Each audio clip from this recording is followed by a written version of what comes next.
O milionário, dono da empresa, se disfarçou e encontrou a faxineira estudando no estacionamento da empresa com a luz do celular. E o que acontece depois muda sua vida. Olá, seja bem-vindo. Curta, se inscreva e ative as notificações. O ar frio da madrugada me cortava o rosto, um contraste brutal com o calor abafado do meu escritório. Ali, no escuro do estacionamento, eu não era Victor Meirelles, o dono de uma das maiores fabricantes de calçados do país. Eu era apenas Antônio, um segurança novato, vestindo um uniforme mal ajustado e sentindo o peso de uma desconfiança que não era minha. A gola da camisa de poliéster pinicava meu pescoço, e a cada passo que eu dava entre os carros silenciosos, uma raiva surda crescia dentro de mim. Raiva de estar ali, perdendo meu tempo por causa de uma fofoca. Ela fica até tarde, senhor Meirelles, sozinha. É estranho. A voz de Jonas, meu gerente de logística, ecoava na minha mente. Ele tinha me procurado no fim da tarde, o rosto contorcido numa máscara de falsa preocupação. O pessoal do turno da noite comenta que ela pode estar, sabe, desviando material ou fazendo algo que não deve nas dependências da empresa. Eu conhecia Jonas. Eficiente, mas com um veneno na língua. Um homem que via a vida como uma competição e não suportava perder. Ele tinha o hábito de minar os outros para se sentir maior, e eu já o tinha visto em ação. Mas a segurança da empresa era uma prioridade, e a acusação, por mais vaga que fosse, precisava ser investigada, principalmente quando o alvo era a encarregada da limpeza noturna, a única com acesso a quase todos os setores depois que o sol se punha, Sabrina. Eu mal sabia quem era ela, apenas um nome numa folha de pagamento. E por que você se preocupa tanto com isso, Jonas? Eu tinha perguntado, recostando-me na minha cadeira de couro, observando-o por cima dos meus óculos. Ele hesitou por um instante, o que já foi uma bandeira vermelha. Apenas zelo pelo patrimônio da empresa, senhor. E, bem, eu tentei conversar com ela, ser amigável. Ela é muito arredia, defensiva, e isso só aumentou minha suspeita. Agora, no silêncio do pátio, a palavra arredia soava diferente. Eu tinha a sensação de que a história de Jonas era mal contada. Ele estava omitindo algo. Tentei ser amigável. Que tipo de amizade ele estava procurando? Meu instinto me dizia que aquilo era pessoal, mas meu dever como dono me forçava a agir. Por isso, em vez de acionar a equipe de segurança e criar um alarde, decidi ver com os meus próprios olhos. Peguei um uniforme reserva no armário da vigilância, um boné que escondia boa parte do meu rosto e saí para a noite. E lá estava ela, no canto mais distante do estacionamento, perto do muro que separava a fábrica da rua escura. Era apenas uma silhueta recortada contra a luz fraca de um poste solitário. A princípio, não consegui ver o que ela fazia. Estava encurvada sobre algo, a cabeça baixa e imóvel.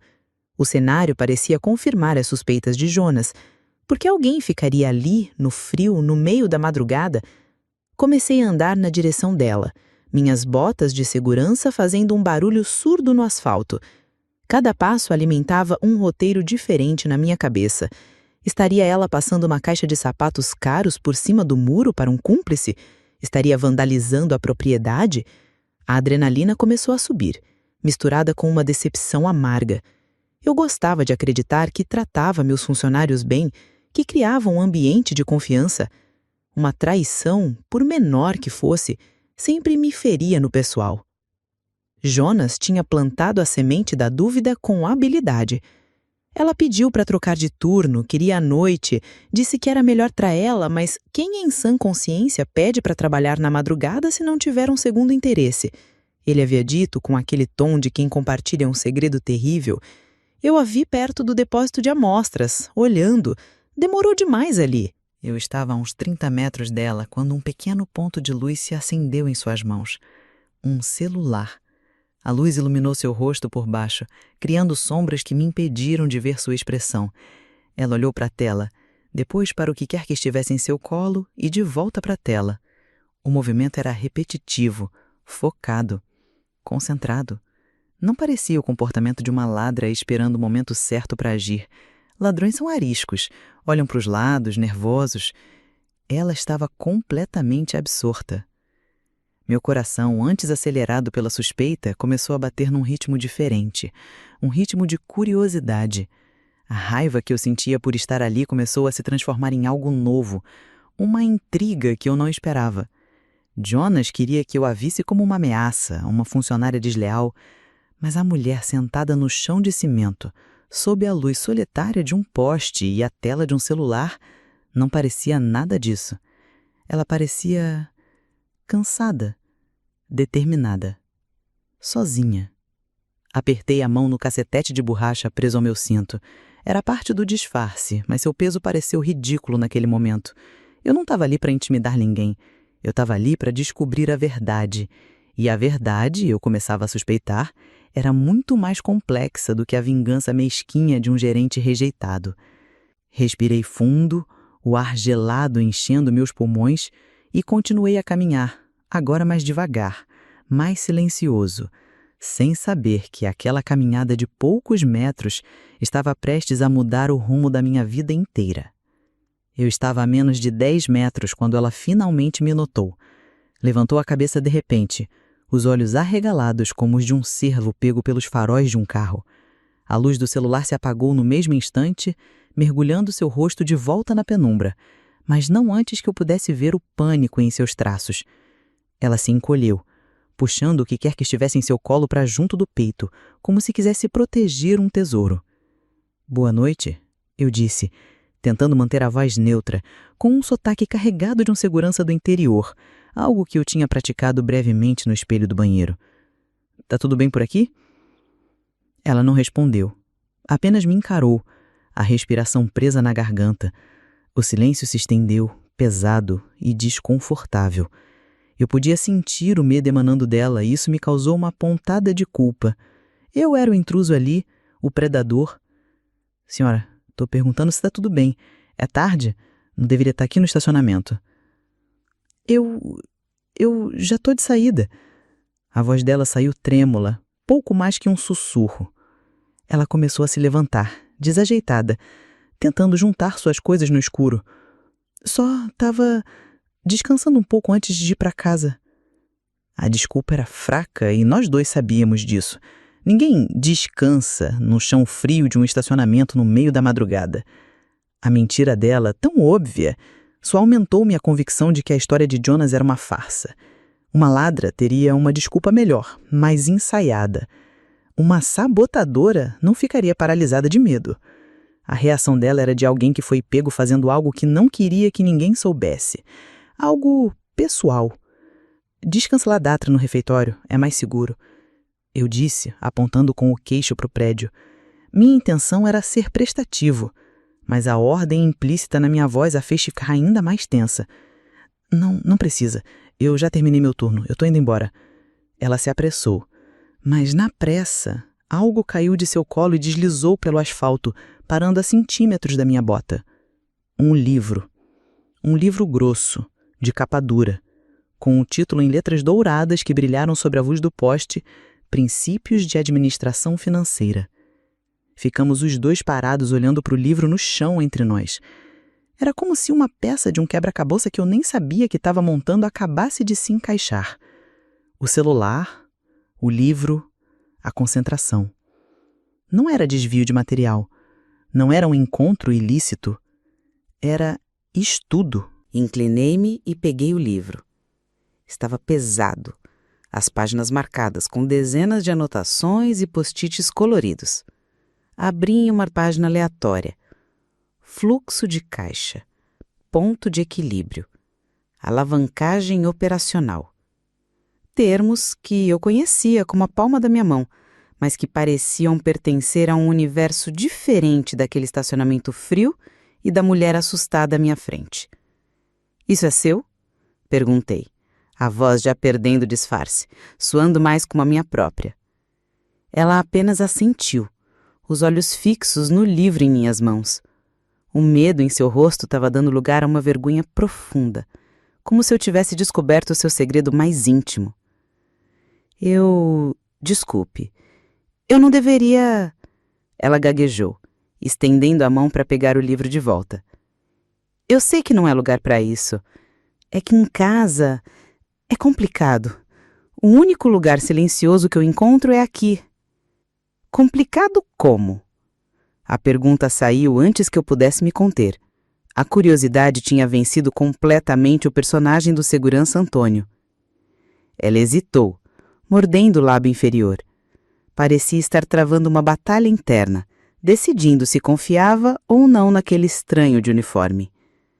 Eu tenho uma filha, pequena, e meu apartamento tem uma parede só me separando dos vizinhos que gostam de música alta. Aqui é o único lugar onde consigo me concentrar de verdade. A imagem dela, sentada no chão, usando a luz do celular para decifrar planilhas e teorias de gestão, me atingiu com uma força inesperada. A dedicação, o sacrifício, tudo aquilo para ler um livro que a maioria dos meus funcionários do escritório consideravam uma tortura. Você faz faculdade? Perguntei, entregando-lhe o livro. Administração. Ela confirmou, abraçando o livro contra o peito como um escudo. Estou no 4º semestre, mas, por favor, não comente nada com ninguém, principalmente com o Sr. Jonas. Eu não quero causar problemas. O nome dele, saindo da boca dela, foi como um choque. Então ela sabia que ele estava de olho nela. A menção ao seu nome confirmou todas as minhas suspeitas. Aquele não era um zelo pela empresa, era perseguição. Por que ele não pode saber? Testei, querendo ouvir a versão dela. Ela desviou o olhar, mordendo o lábio inferior.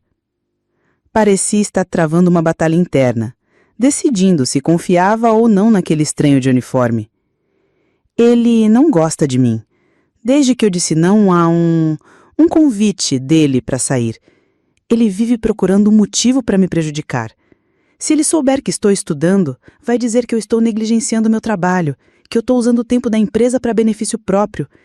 Ele vai inventar alguma coisa. A raiva que eu sentia antes, a raiva por estar ali, voltou com força total. Mas agora ela tinha um alvo claro. Não era Sabrina. Era Jonas. A manipulação, a mentira, o abuso de poder para satisfazer um ego ferido, tudo se encaixou. Ele não queria protegê-la. Ele a queria. E como não pôde tê-la, decidiu destruí-la. E pior de tudo, tentou me usar como sua arma. Ele não vai fazer nada, disse eu, a voz firme, a autoridade de Vitor Meirelles vazando através do disfarce de Antônio. Ela me olhou confusa. Quem era aquele segurança que falava com tanta certeza? Quem era aquele homem que parecia entender tudo sem que ela precisasse explicar? Eu vi as perguntas nos olhos dela, mas não podia respondê-las. Ainda não. Vá para casa, Sabrina, disse eu, usando o nome dela pela primeira vez. Ela se assustou por eu saber. Descanse. E amanhã, continue estudando. Você está no caminho certo. Ela ficou me olhando, uma mistura de medo e gratidão em seu rosto, antes de finalmente juntar suas coisas e caminhar em direção à saída, olhando para trás uma última vez, como para ter certeza de que eu era real. Eu a observei ir embora, o livro de administração prensado contra o corpo. E ali, sozinho no estacionamento, eu sabia que a noite estava longe de acabar. Jonas não fazia ideia da tempestade que ele acabou de criar. E eu mal podia esperar para que o dia amanhecesse. Eu mal dormi naquela noite. A imagem de Sabrina encolhida no chão frio não saía da minha cabeça. Não era pena o que eu sentia, era admiração. E uma fúria gelada, calculista, que se assentou no fundo do meu estômago. Jonas tinha cruzado uma linha perigosa. Ele não apenas assediou uma colega e mentiu para seu superior, mas também tentou apagar a chama de alguém que lutava com todas as forças para construir um futuro melhor. Ele tentou usar a estrutura da minha empresa para esmagar a esperança de uma pessoa, e isso eu não podia perdoar. Cheguei à empresa antes que o sol nascesse. O cheiro de café fresco e o silêncio dos corredores vazios eram meu santuário. Sentei-me em minha cadeira, o couro frio contra as minhas costas, e olhei para a cidade que despertava lá fora. Eu não era um homem de impulsos. Cada decisão que eu tomava era pesada e medida. Mas, naquele dia, eu tinha uma clareza de propósito que não sentia há anos. Às 9 em ponto, pedi à minha secretária, a dona Elvira, que chamasse Jonas à minha sala. Imediatamente, por favor, eu disse, com uma calma que a surpreendeu. Jonas entrou 5 minutos depois, um sorriso presunçoso no rosto. Ele provavelmente achava que o tinha chamado para parabenizá-lo pelo seu zelo e para lhe contar sobre a demissão da faxineira problemática. Senhor Meirelles, bom dia. Mandou me chamar? Ele disse, ajeitando a gravata. Sente-se, Jonas. Apontei para a cadeira à frente da minha mesa. Meu tom era desprovido de qualquer emoção. Ele se sentou, o sorriso vacilando um pouco diante da minha frieza. Então, alguma notícia sobre o nosso pequeno problema noturno? Ele perguntou, tentando soar casual. Inclinei-me para a frente, apoiando os cotovelos na mesa e entrelaçando os dedos. Fixei meu olhar no dele. Sim, Jonas. Eu investiguei o problema pessoalmente e descobri que o problema é muito maior do que você imaginava. A confusão tomou conta do rosto dele. Como assim, senhor? Ela foi pega em flagrante? O único flagrante que eu vi foi um de dedicação impressionante. E também vi um flagrante de calúnia, assédio e manipulação, coisas que eu não tolero na minha empresa. O rosto dele empalideceu. Ele abriu a boca para falar, mas nenhum som saiu. Ele sabia que tinha sido descoberto.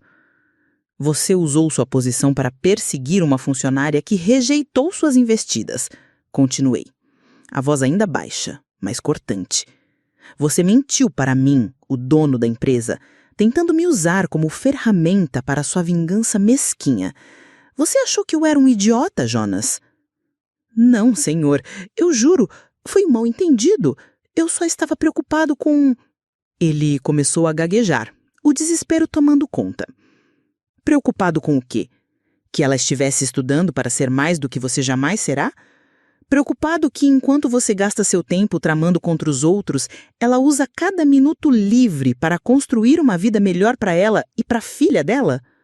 O silêncio que se seguiu foi absoluto. Jonas me olhava, derrotado. A máscara de gerente eficiente tinha caído, revelando o homem pequeno e invejoso por baixo. Arrume suas coisas, eu disse. Finalmente. O RH já está preparando sua rescisão. Você tem 1 hora para deixar este prédio. E se eu ouvir o seu nome associado a qualquer tipo de problema para Sabrina, pode ter certeza de que o mundo se tornará um lugar muito pequeno para você. Ele se levantou, trêmulo, e saiu da minha sala sem dizer mais uma palavra. Eu observei a porta se fechar atrás dele e respirei fundo. A primeira parte estava feita, a justiça tinha sido servida. Agora, faltava a parte mais importante. Dona Elvira, chamei pelo interfone. Por favor, localize a funcionária Sabrina, da equipe de limpeza noturna. Peça que ela venha à minha sala, assim que possível. Houve uma pausa do outro lado da linha. A faxineira, senhor? Exatamente. E, por favor, seja gentil. Meia hora depois, bateram timidamente à minha porta. Sabrina entrou, vestindo o uniforme azul da empresa, a cabeça baixa, as mãos torcendo o pano de um avental que ela segurava. Ela parecia ainda mais assustada do que na noite anterior.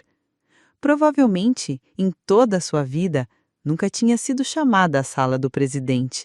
Para ela, aquilo só podia significar uma coisa: demissão.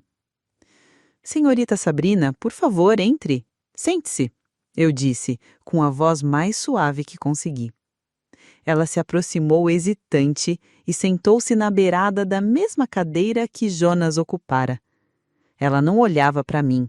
Seus olhos estavam fixos em um ponto qualquer do tapete caro. Eu peço desculpas por ontem à noite, senhor. Ela começou, a voz embargada. Eu sei que não devia estar lá. Se for por isso que o senhor me chamou, eu entendo. Eu só peço que o senhor não... Não me demita por justa causa, eu preciso do meu acerto para... Sabrina, eu a interrompi.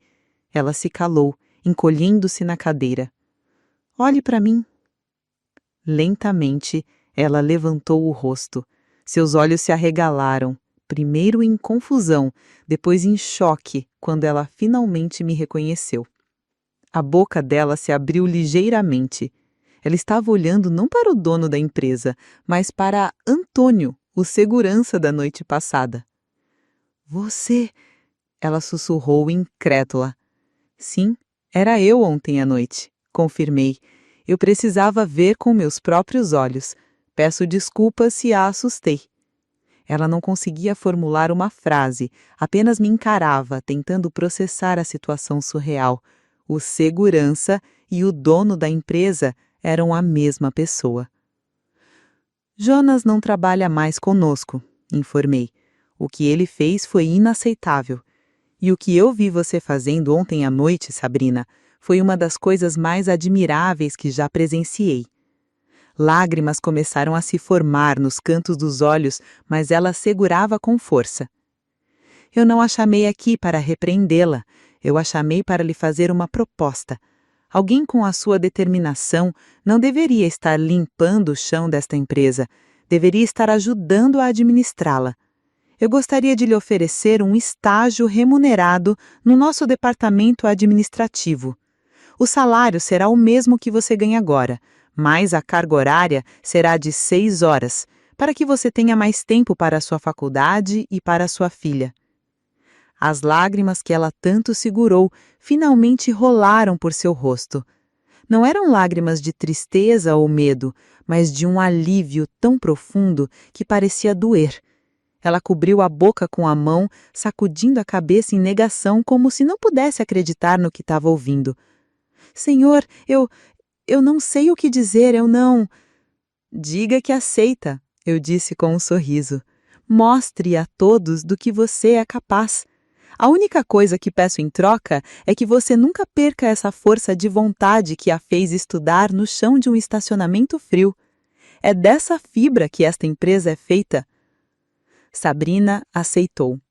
E o que aconteceu nos meses seguintes foi uma prova, silenciosa, mas poderosa, de que o caráter de uma pessoa é a sua verdadeira competência. A transição não foi fácil para ela. No primeiro dia, ela apareceu de Tyler, os cabelos presos num coque impecável, parecendo uma soldada indo para a batalha. Vi o desconforto em seus ombros, a maneira como ela se encolhia quando passava pelos mesmos gerentes que, dias antes, haviam apenas como a moça da limpeza. Alguns a olhavam com curiosidade, outros com um desprezo velado, sussurrando que ela era a protegida do chefe. Mas Sabrina não se deixou abater. Ela absorvia tudo como uma esponja, pedia ajuda sem vergonha, ficava até mais tarde para entender uma planilha, lia relatórios antigos para se familiarizar com os processos. O seu antigo chefe no departamento administrativo, um homem chamado Cláudio, veio à minha sala depois da primeira semana. Senhor Meireles, ele disse, fechando a porta, sobre a nova estagiária, a Sabrina. Eu preparei-me para o pior. Sim, Cláudia. Algum problema? Ele sorriu. Pelo contrário, eu não sei onde o senhor a encontrou, mas aquela mulher tem uma visão para a logística que eu nunca vi. Ela otimizou a rota de limpeza da fábrica em 2 dias, economizando quase 1 hora de trabalho por turno. Agora está me fazendo perguntas sobre a cadeia de suprimentos, que nem eu sei responder de imediato. Ela é brilhante. Um orgulho imenso me aqueceu por dentro. Eu não tinha lhe dado uma esmola. Eu apenas abri uma porta, que ela, com seu próprio esforço, já tinha arrombado. Nossas interações, a princípio, eram estritamente profissionais. Eu a encontrava no café e conversávamos sobre o desempenho de um novo produto. Ela me enviava relatórios por e-mail e eu ficava impressionado com sua clareza e objetividade. Aos poucos, porém, as barreiras começaram a cair. As conversas sobre trabalho se estendiam. Começamos a falar sobre a vida. Ela me contava, com brilho nos olhos, sobre as notas altas da filha, a pequena Laura. Eu, por minha vez, me vi confessando a solidão que vinha com o cargo, o peso de ter o destino de centenas de famílias nas mãos. As pessoas acham que é fácil estar aqui, eu disse uma noite, enquanto dividíamos uma pizza no meu escritório, ambos exaustos após o fechamento do balanço trimestral. Ela achava que a solidão não está no lugar onde você está, mas na falta de alguém que entenda o peso que você carrega.